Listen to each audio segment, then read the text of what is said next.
आपल्या शाळेच्या मुख्याध्यापकांना व सर्व विद्यार्थी मित्रमैत्रिणींनो नमस्कार. मी ज्योतिराव गोविंदराव फुले. मला महात्मा फुले असे सुद्धा म्हणतात.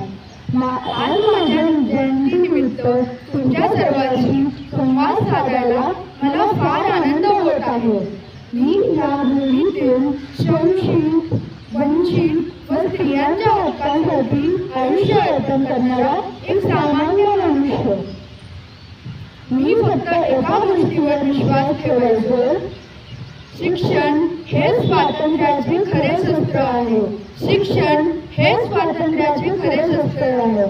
ज्या समाजात ज्ञानाचा प्रकाश पडतो तोच समाज खऱ्या अर्थाने प्रगट होतो. पण आजही समाजात अन्याय, भेदभाव आणि अंधश्रद्धा आहे. हे पाहून माझे मन फार नाराज आहे. पण मला खात्री आहे की तुम्ही सर्व समानता, बंधुता व न्यायताचे मूल्य पाळाल. माझी हात जोडून एकच विनंती आहे, शिका, विचार करा आणि अन्यायाविरुद्ध उभे राहा. जाती, धर्म, लिंग भेदभाव करू नका, कारण की खरा